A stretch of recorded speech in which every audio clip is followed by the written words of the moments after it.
This is Vikas Iqbal from track. आज की video में हम जिक्र करेंगे कि एप्पल जो है आईफोन बनाने की जो कंपनी है, एप्पल अपने मैन्युफैक्चरिंग ऑपरेशंस को साइलेंटली पिवट कर रहा है, शिफ्ट कर रहा है टुवर्ड्स इंडिया।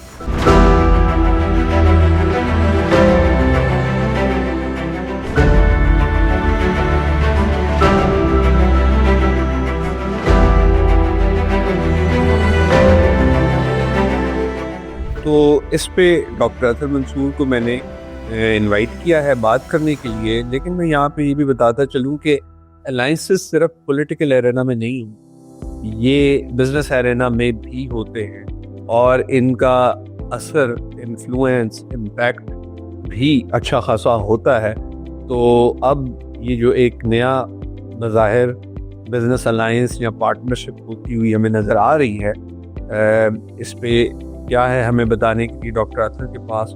तो हम चलते हैं। Sir, welcome to the show after a long break. कैसे हैं आप? बिल्कुल ठीक विकास, थैंक यू। सर, ये बताएंगे हमें कि silent pivot of Apple towards India, ये क्या कहानी है? ये जो फाइनेंशियल टाइम्स वाले भी बड़ा इस पे बात कर रहे हैं।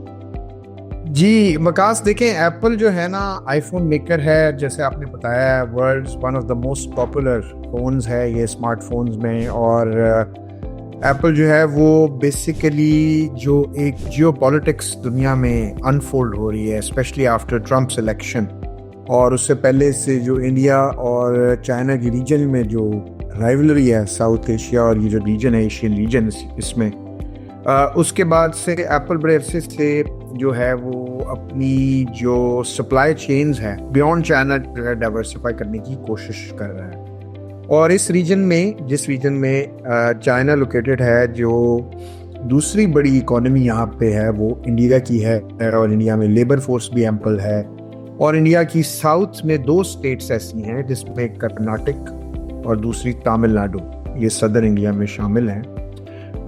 इनके पास एम्पल लेबर फोर्स है जो एप्पल के लिए अट्रैक्टिव फीचर है चाइना से बियॉन्ड डाइवर्सिफाई करने का। लेकिन ये कहानी जो है ये अभी शुरू नहीं होती कि इंडिया चाइना के एप्पल के लिए कैसे अट्रैक्टिव बना। ये कहानी आज से 7-8 साल पहले जाती है, जब Donald Trump first time elect होके 45th प्रेसिडेंट ऑफ यूएस बन के आए थे। और उस वक्त भी उन्होंने थ्रेट किया था कि चाइना के अगेंस्ट वो टैरिफ्स लगाएंगे, और अभी भी उन्होंने, आपने देखा है, सेकेंड टर्म में भी 10% अनाउंस किए हैं टैरिफ्स चाइनीज इंपोर्ट्स के ऊपर। तो उसी वक्त जो कर्नाटक स्टेट है, वहाँ के प्रियांक खारजे या खारज, पता नहीं कैसे प्रोनाउंस करते हैं, वो आईटी के मिनिस्टर थे। उन्होंने सदर स्टेट ऑफ कर्नाटक को पेश किया, प्रेजेंट किया एप्पल के सामने कि यहाँ पे आप आएँ और हमें यहाँ पे आप हमारे पास असेंबल करें फ़ोन्स, और यहाँ से आप अपनी जो सप्लाई चेन है उनको डाइवर्सिफाई करें। और उसके लिए उन्होंने जो बड़ी अट्रैक्टिव फीचर्स बताए वो यही कि वहाँ पे एम्पल पूल है टैलेंट का, इसके अलावा टैक्स ब्रेक्स भी हम देते हैं। लेकिन इसके अलावा भी सिर्फ कर्नाटक में ही, बल्कि इंडियन स्टेट ऑफ गुजरात, जो नरेंद्र मोदी की स्टेट है, उसने भी एप्पल को कोट करने की, एप्पल को अपने एलोर करने की, अट्रैक्ट करने की कोशिश जारी की। और इवेंचुअली 8 साल के बाद हम देखते हैं कि फॉक्सकॉन, जो एप्पल का ताइवानीज सप्लायर है, उसने इंडिया की बहुत बड़ी कंपनी है, 150 साल पुरानी, हमने इसके ऊपर वीडियोस भी की हैं, टाटा ग्रुप है, रतन टाटा की मेरी डेथ भी हुई रिसेंटली, हमने उन्हें ट्रिब्यूट भी दिया अपनी ट्रैक्स के प्लेटफॉर्म से। उनके साथ मिल के अब कर्नाटक से नहीं बल्कि तमिलनाडु से भी एप्पल की असेंबली शुरू हो गई हुई है। तो आईफोन 16 प्रो जो है वो फॉक्सकॉन जो है वो इंडिया में असेंबल कर रहा है। और अब कहते हैं कि इंडिया जो है इस वक्त, जो 2024 के फिगर्स थे, उसमें तकरीबन इंडिया ने 15% जो एप्पल के आईफोन्स हैं वो मेड इन इंडिया हैं, और इंडिया इसको 25% तक लेके जाना चाहता है। यहाँ मैं व्यूअर्स को बता दूं कि जो टोटल एप्पल की जो शिपमेंट थी, जो पिछले साल ग्लोबली शिप हुई, वो तकरीबन 232 मिलियन के करीब थी, 23 करोड़ और 20 लाख के करीब। तो उसमें से आप कहते हैं कि तकरीबन 35 मिलियन जो है वो इंडिया से प्रोड्यूस होंगे। तो ये 35 मिलियन छोटा फिगर नहीं है, एक स्मॉल फिगर नहीं है कि जिसको चाइना नोटिस नहीं कर रहा होगा।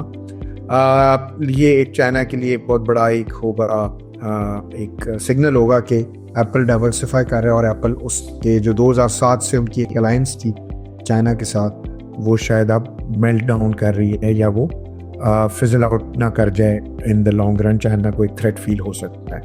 लेकिन इंडिया के लिए बड़ी अच्छी खबर है, इसलिए कि इंडिया सिग्नल दे रहा है एप्पल जो असेंबली हो रही है अभी फिलहाल, और आगे अगर ये मैन्युफैक्चरिंग की तरफ चले जाते हैं, कंपोनेंट्स की भी एक पूरी जो सप्लाई चेन की बेस वहाँ पे कंपोनेंट्स की इस्टेब्लिश हो जाती है जैसे चाइना में है, तो इंडिया इन्वेस्टर्स को, बिजनेसेस को एक सिग्नल दे रहा है कि वहाँ पे ईज ऑफ डूइंग बिजनेस है, वहाँ पे इन्वेस्टमेंट करनी चाहिए। और बेसिकली इंडिया का एक इन्वेस्टर्स को अट्रैक्ट करने के लिए एप्पल जब आ जाएगा फुली अगर वहाँ पे, तो बहुत बड़ा सेगमेंट हो जाएगा। Right sir. अच्छा सर, मैं आपसे ये पूछना चाहता हूँ कि देखिए जियोपॉलिटिकल टेंशन्स जो हैं वो तो पीक पे चल रही हैं। चाइना और इंडिया के दरमियान भी पैसिव रिलेशनशिप चल रहा है, उसका एक बैकग्राउंड है। 2020 में कोविड के दौर में जब गलवान में चाइना और इंडिया की फोर्सेस का क्लैश हुआ था, तब से मामला खराब है, अच्छे नहीं हैं। और दूसरी तरफ हम देखें, आपने खुद भी जिक्र किया कि ट्रंप ने 10% टैरिफ लगा दिया है चाइनीज एक्सपोर्ट्स के ऊपर, और कोई भी यूएस प्रेसिडेंट आता है, वो ट्रंप हो या कोई और हो, चाइना पॉलिसी जो है एक बहुत बड़ा चैलेंज होता है उसके लिए। तो अब अगर मैं इस जियोपॉलिटिकल एटमॉस्फेयर को देखूं और फिर साथ में ये शिफ्ट जो कि एक्सपेक्टेड भी है और शायद रिक्वायर्ड भी है एप्पल को होने जा रहा है, तो आपको लगता है कि ये स्मूथ होगा? चाइना अपना बिजनेस कट इजीली टॉलरेट कर लेगा और फिर जियोपॉलिटिकल टेंशंस इससे बढ़ेंगी या कम होगी? तो इस पे थोड़ा सा अगर आप इलैबोरेट करें। देखिए, ये इतना स्मूथ तो नहीं होगा। उसकी वजह ये है कि इंडिया को बहुत सारे चैलेंजेस हैं अभी। ऑल्दो मोदी गवर्नमेंट की एक, आपको पता है कि एक उनकी पॉलिसी आई थी मोदी की, जिसके जरिए उन्होंने तकरीबन 6 बिलियन, आई थिंक PLI कहते हैं उसको, PLI production line incentive, production link incentive $6 billion, और उसमें उन्होंने अट्रैक्ट करने की कोशिश की है स्मार्टफोन्स को, रिन्यूएबल पावर को, इसके अलावा जो और माइक्रोचिप्स हैं। और लेकिन फिर भी इसलिए मुश्किल होगा कि जो एप्पल का इतना बड़ा जो रिलेशनशिप है ना जी इसके साथ, चाइना के साथ, वो बड़ा स्ट्रॉन्ग रहा है, बड़े ओवर 16-17 ईयर्स वो बिल्ड हुआ है। और चाइनीज टेक्नीशियंस को, चाइनीज जो ऑफिशियल्स हैं वहाँ पे, और चाइनीज जो इलेक्ट्रॉनिक्स प्रोड्यूसर्स हैं, उनके पास बड़ी इसकी नॉलेज है, इंस्टीट्यूशनल नॉलेज है इसकी पूरी सप्लाई चेन की, इसकी मैन्युफैक्चरिंग की, जो कि गिवन इंडिया और चाइना की जो रिलेशनशिप है, वो वहाँ से जो नॉलेज ट्रांसफ़र है वो बड़ा मुश्किल हो जाएगा। क्योंकि इंडिया ने, आपको पता है, आपने भी खुद ही जिक्र किया, 2020 के बाद जो उनके क्लैशेस थे, उसके बाद इंडिया ने चाइनीज़ FDI पे, चाइनीज़ और बहुत सारी चीज़ों पे जो थी वो एक बहुत बड़ा वो एम्बार्गो लगा दिया था, सैंक्शंस लगा दी थी, जिससे उसको एक मेरा मतलब कि वो रिलेशनशिप कभी दोबारा ठीक तो नहीं हो सकी है ना अभी तक। और वो गिवन जो इंडिया का टिल्ट है टुवर्ड्स US, वो ठीक होने के चांसेस भी कम हैं। लेकिन मोदी गवर्नमेंट पे एक बहुत बड़ा ये PLI जो उन्होंने की हुई है, इसके अलावा जो मोदी गवर्नमेंट पे जो एक बहुत बड़ा प्रेशर है ना, वो है 10% अनएम्प्लॉयमेंट रेट का। तो इंडिया में इस वक्त 10% अनएम्प्लॉयमेंट रेट है, और आगे मिलियंस ऑफ यंगस्टर्स जो हैं वो लेबर फोर्स में जा रहे हैं। तो मोदी तो पूरी कोशिश करेंगे, उनकी टीम, उनकी स्टेट्स जो हैं यहाँ पे, और आपको पता है वो इलेक्शन में भी इस दफ़ा वो मेजॉरिटी नहीं ले सके। शायद उसमें अनएम्प्लॉयमेंट रेट का बहुत बड़ा हाथ है कि people are not very happy from the employment perspective, और उसकी वजह से वो कोएलिशन में भी बैठे हुए हैं, कोएलिशन के तहत। तो ये है। लेकिन जो आपने बात की है ना, उसकी तरफ मैं आता हूँ दोबारा कि ये कैसे होगा। देखिए, बहुत सारी, मैंने आपको बताया, नॉलेज जो है वो चाइनीज़ टेक्नीशियंस के पास है, चाइनीज़ कंपनीज के पास है। और दूसरा, इंडिया में अभी तक कंपोनेंट्स की मैन्युफैक्चरिंग नहीं है। इंडिया में स्क्रू ड्राइवर जो ऑपरेशन है ना असेंबली की, वो हो रहे हैं एप्पल की। तो ऑल्दो फॉक्सकॉन और ये टाटा के साथ जो है ये अलायंस जो है बड़ी स्ट्रॉन्ग है, क्योंकि टाटा बहुत इस्टेब्लिश ग्रुप है, लेकिन टाटा भी नया है। टाटा ये जो मोबाइल और इलेक्ट्रॉनिक्स हैं उसमें तो न्यू कमर है, तो इतनी जल्दी इसको मास्टर करना इन चीज़ों को वो इतना शायद पॉसिबल नहीं होगा क्विकली, लेकिन स्लोली एंड ग्रेजुअली अगर वो इसको बिल्ड करेंगे, इंडियन इकोनॉमी के अंदर इसको आहिस्ता आहिस्ता एम्बेड करेंगे, तो आई थिंक हो जाएगा। लेकिन बहरहाल इमीडिएट और शॉर्ट और लॉन्ग और मीडियम रन के अंदर बड़ा मुश्किल होगा, इसलिए कि चाइना के पास जो स्टेटिस्टिक्स और चाइना के जो एडवांटेजेस हैं ना वो ये हैं कि चाइना का सिर्फ एक ही प्रोविंस है हैनान, वहाँ पे जो एप्पल की जो मैन्युफैक्चरिंग हो रही है, वहाँ पे जो कॉम्प्लेक्स है जो एप्पल जहाँ पे मैन्युफैक्चर होता है, वहाँ से उन्होंने तकरीबन 53 मिलियन आईफोन्स जो है वो उन्होंने एक्सपोर्ट किए थे, जो अमेरिका की डिमांड है पूरी अमेरिका की रफली डिमांड जो है वो अराउंड 53-54 मिलियन आईफोन्स की, स्मार्टफोन्स की है जो वो उन्होंने वहाँ से किया। तो ये इंडिया इतने शायद प्रोड्यूस नहीं कर सकता आदमी, तो चाइना के पास जो कैपेसिटी है, चाइना की फीमेल जो वर्क फोर्स है वो बड़ी स्किल्ड है, बड़ी फ्लेक्सिबल है, और इंडिया में शायद वो भी अवेलेबल नहीं है।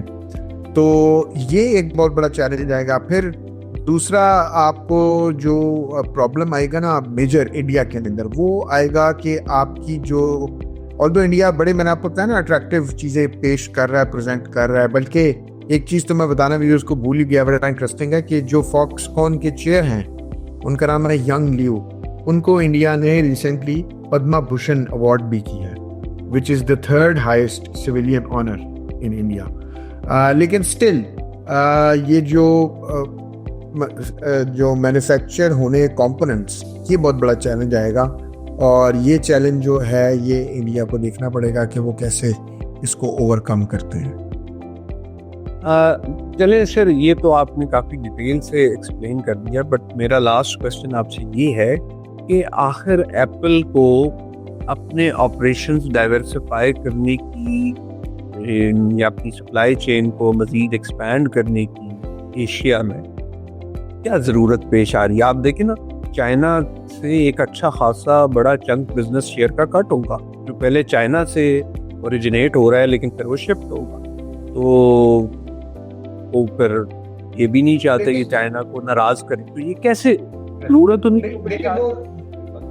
वो बात आपकी ठीक है, लेकिन कंपनी जो है वो डाइवर्सिफाई भी करती हैं, वो अपने रिस्क को मिटिगेट भी करती हैं। तो चाइना के साथ जो एप्पल की रिलेशनशिप है ना, वो कुछ देर से थोड़ी सी ठीक नहीं है, और उसके साइंस जो थे ना, स्ट्रेस के साइंस आ रहे थे, और ये कोविड के अंदर स्पेशली जब चाइना ने ज़ीरो कोविड पॉलिसी की, तो उस वक्त सारी इनकी डिस्ट्रक्ट हो गई लॉजिस्टिक, और अप्रैल 22 में एप्पल ने वार्न किया था कि उनको तकरीबन जो वो क्वार्टर था, जो अप्रैल का जो एंड हो रहा था, उसमें उनको $8 बिलियन का रेवेन्यू का कट लगा, तो they could lose around 8 billion.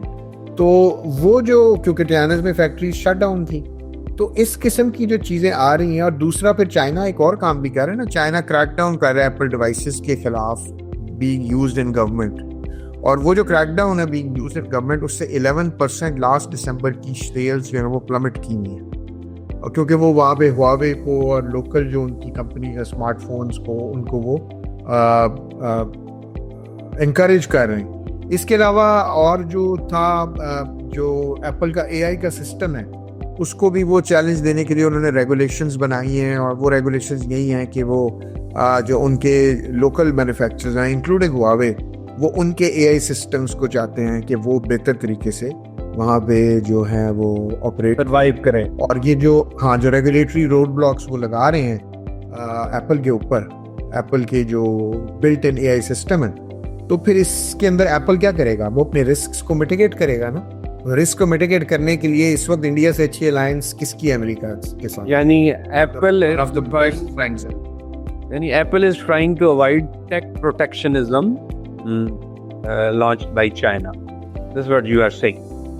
Protectionism कह लें, I don't know it's the appropriate word, but kind of जो एक मोनोपोली चाइना की उसकी प्रोडक्शन के ऊपर हुई थी और सप्लाई के ऊपर, वो उसको डाइवर्सिफाई करना चाहेगा। बीजिंग को वो पूरी तरह तो एंटागोनाइज नहीं कर सकता, ना करेगा, क्योंकि मैंने आपको बताया इंस्टीट्यूशनल मेमोरी बहुत ज़्यादा उधर है, उधर फ्लेक्सिबल बहुत ज़्यादा वर्क फोर्स है, स्किल्ड बहुत अच्छी थी वर्क फोर्स और फ्लेक्सिबल भी बहुत थी, स्पेशली वेमेन की जो है। इंडिया में भी आपको पता है जेंडर बेस्ड वायलेंस की काफ़ी कंप्लेंट्स हैं, ऑल्दो तमिलनाडु में वो बोस्ट करते हैं कि हम अब फीमेल को बहुत ज़्यादा इन्वॉल्व करेंगे वर्क प्लेस के अंदर, लेकिन स्टिल वहाँ पे इश्यूज हैं। और अब बेसिकली मेरा ख्याल है इस कंडीशन के अंदर जो चाइना के साथ रिलेशनशिप है एप्पल का डाइवर्सिफाई करना ठीक बन रहा है। Right. So thank you so much for this thoughtful discussion regarding tech-driven world, which is also full of politics, come business challenges, risks. Everything is on this plate. So viewers and generally consider कि सब कुछ politics में हो रहा होता है, but business में बहुत कुछ हो रहा होता है। खैर व्यूअर्स, आपने देख लिया हमारी डिस्कशन। आप अपने कमेंट्स से हमें बता सकते हैं कि हम इस तरह के और कौन से टॉपिक्स आपके लिए लेकर आएँ। Till next time, take care.